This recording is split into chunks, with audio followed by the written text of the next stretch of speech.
பட்டினத்து அடிகள் அருளிச் செய்த கோயில் நான்மணி மாலை. பாடல் 4.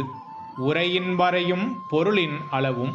இருவகைப்பட்ட எல்லையும் கடந்து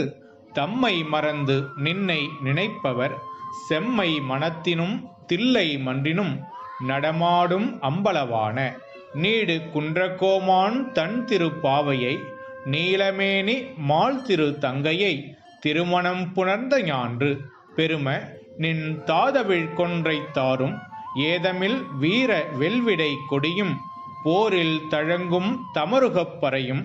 முழங்குழி தெய்வக்கங்கை ஆறும் பொய்தீர் விரையா களியனும் ஆணையும் நிறை நிறை ஆயிரம் வகுத்த மாயிரு மறுப்பின்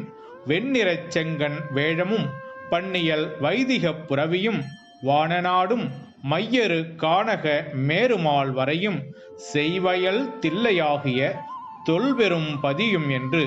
11000 திருநெடு நாமமும் உரிமையிற்பாடி திருமணப் பந்தருள் அமரர் முன் புகுந்து அருகு சார்த்தி நின் தமர்பெயர் எழுதிய வரிநெடும் புத்தகத்து என்னையும் எழுத வேண்டுவன் நின்னருள் ஆணை வைப்பிற் காணுனா அணுவும் வானுர நிமிர்ந்து காட்டும் காணில் வாழ் நுளம்பும் கருடன் ஆதலினே. இதன் பொருள்: சொல்லின் எல்லையும்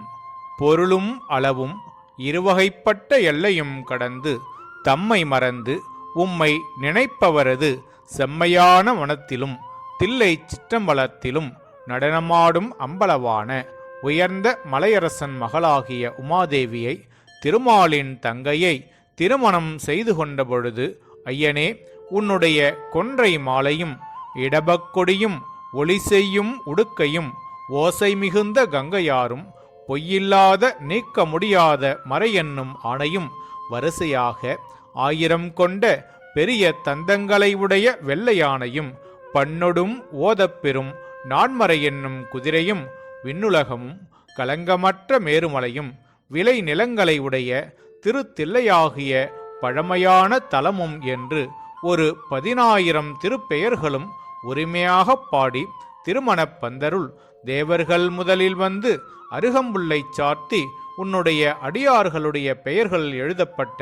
பெரிய புத்தகத்தில் என் பெயரும் எழுதும்படி வேண்டுவன். உன்னுடைய அருள் உலகத்தில் கண்ணுக்கு தெரியாத அணுவும் ஆகாயம் வரை உயர்ந்து காட்டும். அது எங்கனமெனில் சிறிய கொசுவும் கருடனாகிவிடும் என்ற விதியின்படி என்கின்றார்.